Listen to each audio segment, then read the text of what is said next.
Cordiales saludos, nuevamente estamos ahora para abordar otra temática de este módulo 11 y en este caso nos vamos a referir a lo que es el contenido del artículo 23 del Pacto de San José de Costa Rica, referido a los derechos políticos, pero no los derechos políticos entendidos como aquellos derechos que están dentro de la gama políticos civiles, como derecho a la vida, a la libertad, sino básicamente a lo que es derechos políticos electorales, concretamente, y que está también regido y reconocido en otros instrumentos de derechos humanos. A pesar de que el artículo 23 del Pacto de San José es el artículo central que desarrolla toda esta gama de reconocimiento de garantías para la participación activa y pasiva dentro de un proceso electoral y el derecho a elegir y ser elegido para acceder a los factores políticos de un país parte del tratado. También involucra aspectos del artículo 15, 16, 24, 25, el 29 mismo y el 32.2 del Pacto de San José. Y también está mencionado en el artículo 21 de la Declaración Universal de los Derechos del Hombre y en el 25 del Pacto Internacional de los Derechos Civiles y Políticos de Naciones Unidas. Y también dentro del sistema interamericano está vinculado a lo que es el artículo 20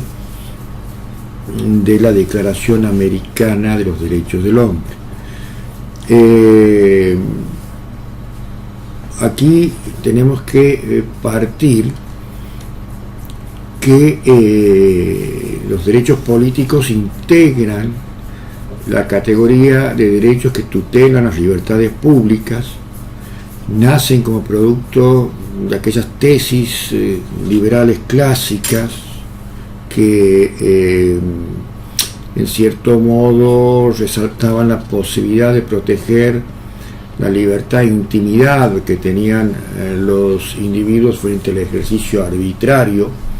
del poder por parte del Estado. Esto se vinculaba fundamentalmente al catálogo de derechos inherentes a la persona humana que debían ser afirmados frente al poder público en forma autónoma. Esa era la concepción liberal. Y de esta manera ese poder público debe ejercerse al servicio de las personas y que no las personas estén al servicio del poder público. Además, no puede utilizarse ese poder público ilícitamente para lesionar o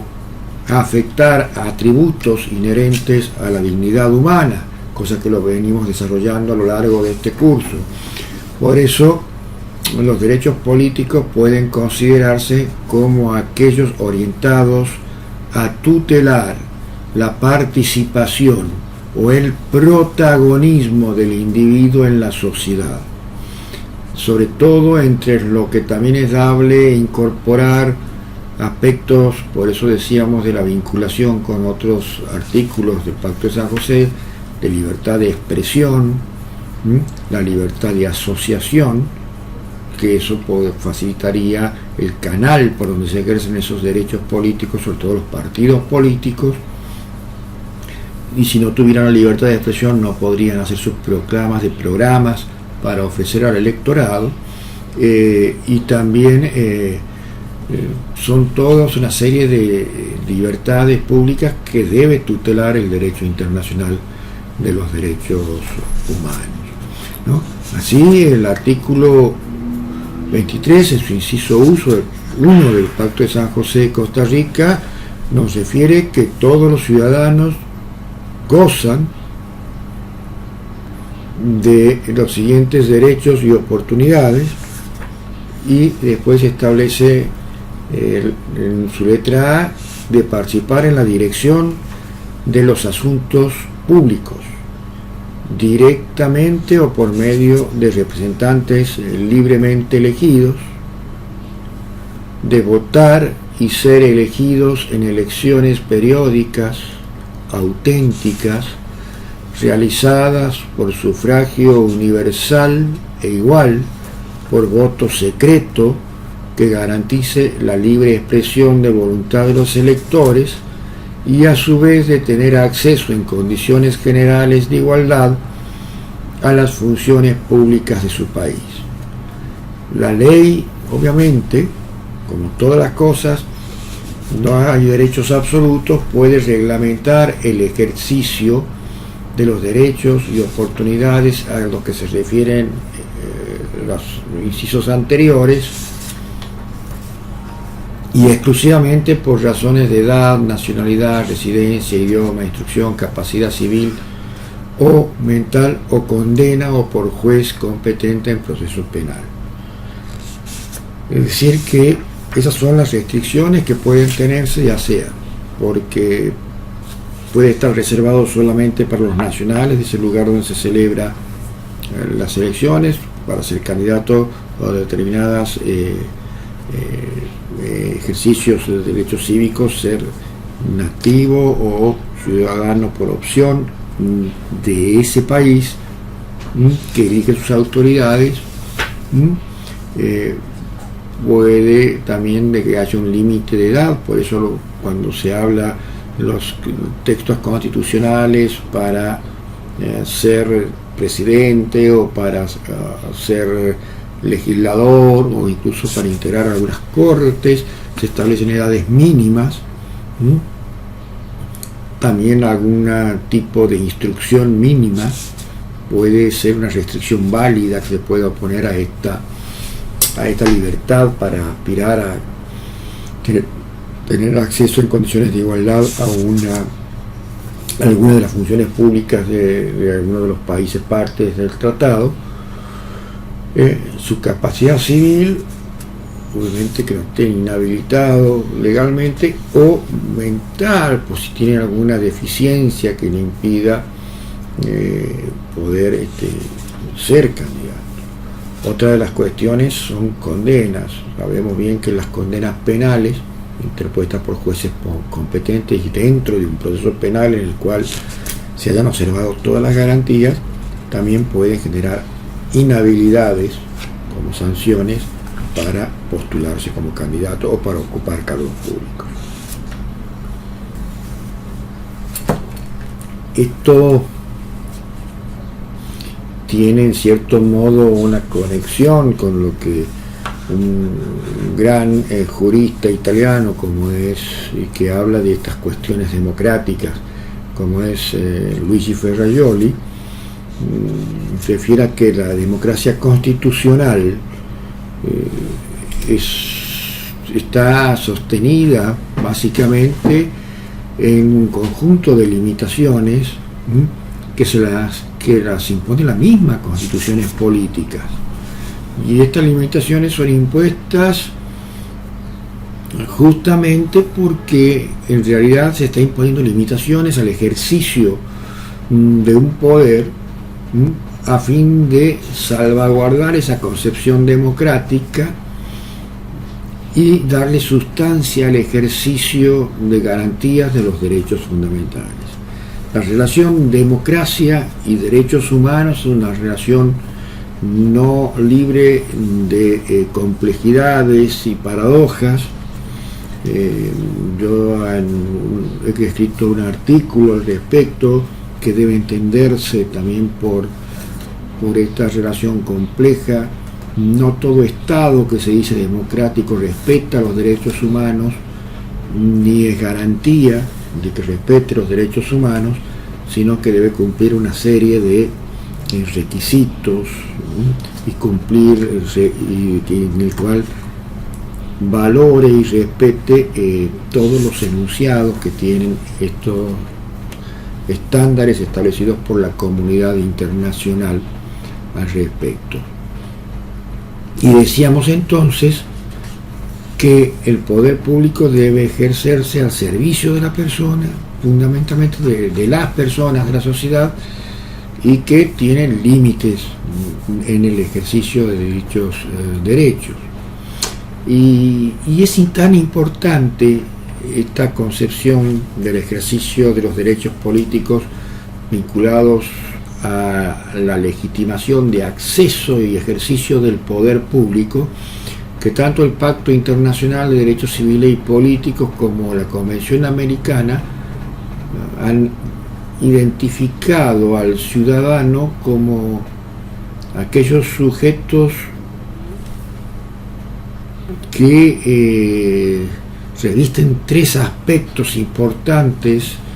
como es la participación en la gestión de los asuntos públicos, la participación en elecciones, lo que implica voto y candidatura o emisión de sufragio, y el acceso mismo a las funciones públicas, ¿no? En el sistema interamericano y en la Convención Americana, los distintos órganos que digamos monitorean e interpretan sus enunciados, como la Comisión Interamericana, ha referido que son aquellos derechos que se reconocen y protegen el derecho y el deber, porque tiene una doble naturaleza que lo convierte en derecho y deber, de participar en la vida pública del país, y que tienen por esencia el fortalecimiento de la democracia y el pluralismo político.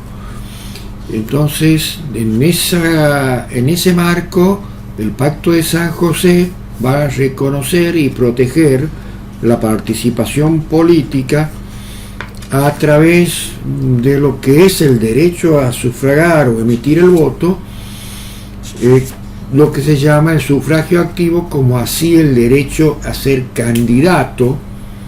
a un cargo electivo, y el establecimiento de un régimen o un sistema de regulación electoral que se adecúe para que ese proceso político y las condiciones en que se desarrolle aseguren el ejercicio efectivo de estos derechos sin exclusiones arbitrarias y sin discriminaciones. Recuerden que el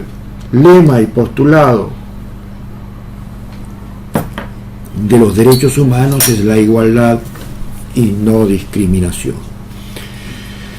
En ese contexto, entonces, vemos que democracia y derechos humanos están íntimamente vinculados. Por eso se considera que una verdadera democracia, una democracia no solamente formal, sino también sustancial, es la que va a ser un verdadero baluarte contra los excesos que se puedan cometer en cuanto al respeto y protección de los derechos humanos, y además genera un marco institucional para que se den y se obtengan todas las herramientas aptas que conformen los sistemas legales para que los ciudadanos puedan estar tutelados y protegidos en cuanto a lo que son sus derechos reconocidos, tanto por la Constitución Política como por el Corpus Juris Internacional de Derechos Humanos, ¿no? Y esto es crucial para una efectiva protección de los mismos, ya que de otro modo caeríamos en lo que es la tiranía, la arbitrariedad, y todos sabemos los episodios que han acontecido en Europa durante el siglo pasado, en la primera mitad del siglo pasado, con las guerras y fundamentalmente las crisis que hoy tenemos de representatividad y legitimación en varios de los países latinoamericanos. Entonces, podemos decir que los principales instrumentos universales y regionales hacen, en cierto modo, inusitados esfuerzos para regular la importancia que tiene la democracia como un valor y un bien jurídico que determina la licitud de la restricción de los derechos humanos, porque si es dentro de un contexto democrático conforme los estándares internacionales de derechos humanos, toda restricción que se imponga al ejercicio y goce de un derecho reconocido por los tratados internacionales e incluso por las condiciones políticas, vamos a poder decir que son lícitos y que están dadas en orden a las exigencias de bien común de un Estado y sociedad democrática en orden a estos estándares.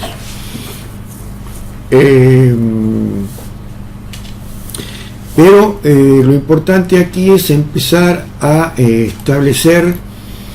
los distintos doctrina que ha ido elaborando la Corte Interamericana, porque vamos a ver que dentro de su jurisprudencia existe una gran variedad de fallos vinculados a lo que es el respeto a estos derechos políticos contenidos en el artículo 23. Y eso tiene trascendental importancia porque si nosotros nos fijamos bien y hablamos que estamos dentro de una estructura del sistema interamericano de derechos humanos, vamos a ver que especialmente en la Carta de OEA, que es el instrumento por el cual le ha dado constitución y nacimiento a este organismo regional multilateral, y en su primera instrumento vinculado directamente a los derechos humanos, como es la Declaración Americana de los Derechos del Hombre del año 1948, ya empieza a mencionar lo que son los derechos políticos electorales como la herramienta fundamental para la realización de la protección de este sistema de protección. Y establece por lo general a la democracia como la forma más apta de gobierno para poder realizarse todas estas aspiraciones en ese momento crucial que venía la humanidad de contemplar la más alta violación a la dignidad y a la misma humanidad, y donde se trataba de realizar, de imponer mecanismos internacionales y regionales para que no se repitan más estas atrocidades. Bien, pero lo importante de todo esto es que el reconocimiento convencional que trae el artículo 23 es muy importante, porque a pesar de todo el desarrollo jurisprudencial, todavía vamos a ver que en América Latina se han producido distintos conflictos electorales en países como ha pasado en Bolivia y otros, en donde el problema de los periodos de gobierno ha encontrado incluso interpretaciones por máximos tribunales que han sido bastante polémicas, y uno de los casos más enunciados es el caso que ha acontecido en la República Plurinacional de Bolivia, cuando fue la sentencia del Tribunal Constitucional habilitando a un nuevo periodo de entonces candidato que era presidente, Evo Morales, y que terminó en un conflicto que hasta la fecha está afectando gravemente a toda la nación boliviana, ¿no? Y donde ese alcance todavía la Corte Interamericana no se expidió cabalmente al respecto. Y si hablamos de lo que empieza a elaborar la Corte Interamericana respecto al artículo 23, vamos a poder mencionar el caso Yatama. El caso Yatama es un caso que se produce dentro de lo que es el marco general que se da en Nicaragua. Allí el juez ponente, que en cierto modo da con las notas más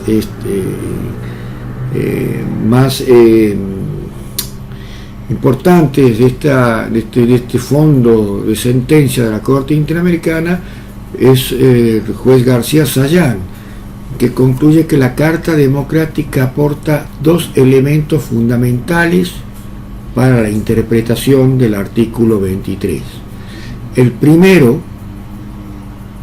que está vinculado no solo al acceso al poder, sino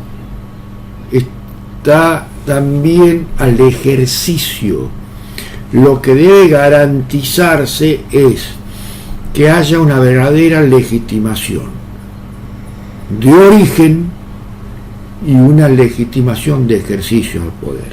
Legitimación de origen se alcanza cuando el que accede al poder político lo hace habiendo respetado cabalmente los mecanismos constitucionales establecidos en la Constitución política para dicho acceso. Es decir, se haya alcanzado la victoria electoral dentro de los porcentuales que establece la Constitución por una mayoría de votos en un sufragio limpio, en unas elecciones limpias y transparentes, y donde el proceso no haya generado dudas de que ese candidato haya sido el ganador y por los márgenes que establece la misma Constitución. Ese candidato o candidatos, me refiero no solamente a lo que sería un presidente, sino también a toda la línea que hay por atrás, como ser legisladores, alcaldes, etc. Pero ahí no se agota para que sea un verdadero líder democrático, sino que ahí empieza otra de las funciones más importantes, que es la legitimación de ejercicio. Legitimación de ejercicio que se va a reflejar en lo que hace una vez que se ha apoderado legítimamente del poder político, y eso está reflejado sobre todo en cuanto a mirar de qué modo respeta los derechos fundamentales garantizados por la Constitución política a sus ciudadanos o a todas las personas que están bajo su jurisdicción. Y allí es donde muchas veces vemos que, si bien se ha llegado con una impecable legitimación de origen, lo que es los autores de la materia hablan como lo que se llama la democracia formal, es decir, gana el que más votos obtiene. A la hora de ejercitar ese poder se ha desdibujado totalmente esa autoridad, y la verdad que esa legitimación no la alcanzan, porque con el ejercicio de ese poder han arrasado con la dignidad humana. Tenemos el ejemplo de Hitler en Alemania, y de muchos casos también aquí en Latinoamérica, donde muchos que han accedido al poder legítimamente no han respetado en absoluto derechos esenciales y fundamentales de la ciudadanía cuando se ha ejercido ese poder.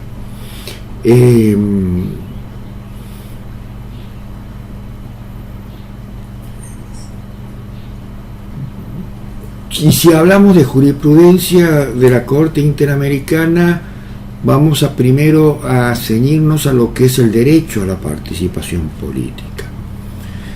porque es la primera disposición que refiere el artículo 23 y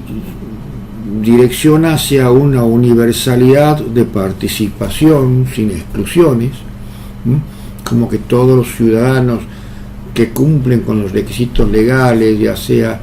con los requisitos de nacionalidad, de edad, de capacidad, tienen que pueden participar y deben ser habilitados a participar y no estén, digamos, restringidos por alguna sentencia penal que en cierto modo los inhabilite,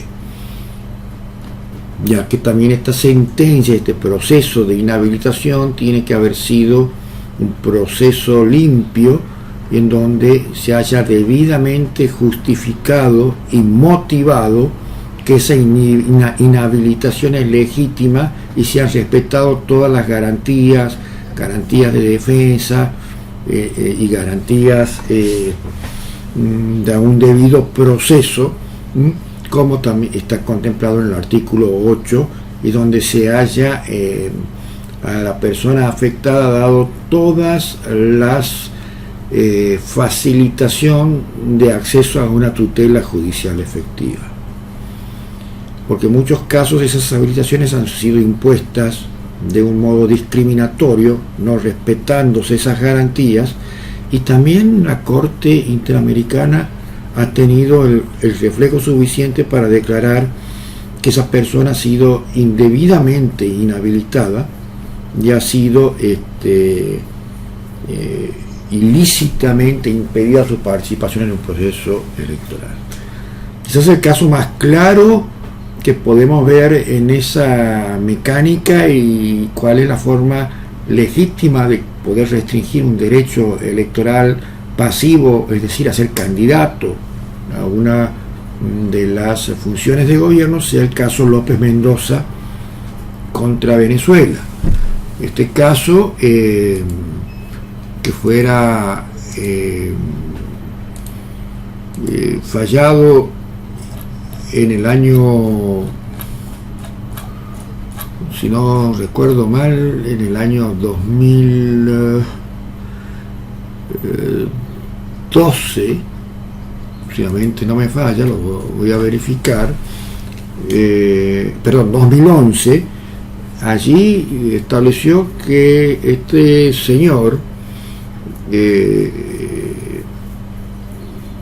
se había presentado a ser candidato a la alcaldía de la ciudad de Caracas, pero el ente electoral no aceptó su candidatura, diciendo que López Mendoza había sido objeto de un proceso administrativo y penal en el cual se le habían aplicado multa e inhabilitación para ser candidato. Allí la Corte Interamericana fue contundente en establecer que hubo una violación a su derecho a ser sujeto pasivo dentro del proceso electoral y a poder ser candidato, porque esa inhabilitación, que fue decidida por el órgano administrativo electoral, impidiéndole registrar su candidatura, no fue dentro de los estándares convencionales de las debidas garantías que impusieron una restricción ilegítima a poder ser candidato electoral. Porque se le violaron garantías en los procesos administrativos que se llevaron a cabo para resultar la inhabilitación, y también en la imposición de sanciones, porque no se dieron las justificaciones correspondientes, no fueron claros los motivos por el cual López Mendoza no podía ser candidato, y la Corte entendió entonces que no encuadraba en aquellas restricciones que autorizaba el artículo 23 del Pacto de San José, porque no había sido restringido por un juez penal competente y en el cual haya sido en el marco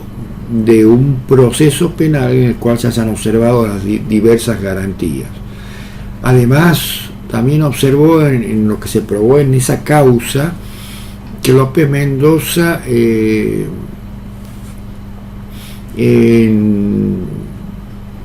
fue afectado en lo que era su derecho a la igualdad con los otros candidatos a participar, porque fue separado indebidamente. Dentro de ese contexto, para poder participar como candidato, considerando que esa exclusión fue totalmente discriminatoria. Y le ordenó así a Venezuela que a través de sus órganos competentes, como en ese momento era el Consejo Nacional Electoral, las sanciones de inhabilitación que habían sido impuestas no constituyan impedimento para la postulación de López Mendoza en los eventos futuros que quisiera inscribirse como candidato, porque esas resoluciones debían de dejar sin efecto por no haberse observado las garantías mínimas del debido proceso contemplada por el artículo 8 de la Convención Americana. Además, que no estuvo debidamente justificada los motivos por el cual no se le dejó participar en los términos del artículo 23 de la Convención Americana sobre Derechos Humanos. Ahora bien, otro de los aspectos que podemos señalar en los estándares de la Corte Interamericana es el caso Chitainec y otros contra Guatemala, que tienen casi iguales estándares que el que fijó en Manuel Cepeda Vargas versus Colombia. Son dos casos muy similares a distintos países, porque entrañaron graves violaciones, sobre todo porque el Estado fue el promotor de la desaparición forzosa de estos candidatos a la hora en que se iban a producir los actos electorales. Eran candidatos opositores que se presentaban y que tenían amplias posibilidades de ganar, y se pudo probar que el Estado incurrió con todo su aparato a desaparecerlos forzosamente para evitar ser candidatos, ¿no? Otros casos que se comprobó en el sistema interamericano fue el tema referido a las comunidades indígenas. Allí, este caso contra Guatemala, sabemos bien que dentro de los aspectos culturales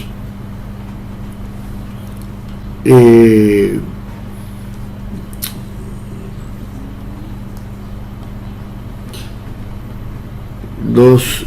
pueblos indígenas, y si volvemos al caso Yatama, por lo general tienen otras costumbres, por lo tanto ellos no querían ceñirse a lo que era la obligación de constituirse en partidos políticos para presentar sus candidaturas. Entonces el Consejo Electoral guatemalteco impidió la presencia electoral a esa organización, porque no ir a través de los sistemas tradicionales de partidos políticos presentar sus candidatos, ya que la presencia electoral u organizaciones alternativas a los partidos políticos propias de las comunidades indígenas de la costa atlántica de Nicaragua, perdón, no era Nicaragua, no Guatemala, no estaban admitidas por el sistema electoral. Entonces el problema era que ellos invocaban su condición de pueblos originarios que tenían que respetarse sus costumbres, que sí existía un marco como el que existía de reconocimiento de la autonomía indígena en Nicaragua.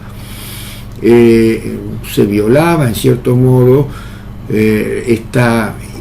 interrupción a participar dentro de un proceso electoral y que se debía facilitar su participación.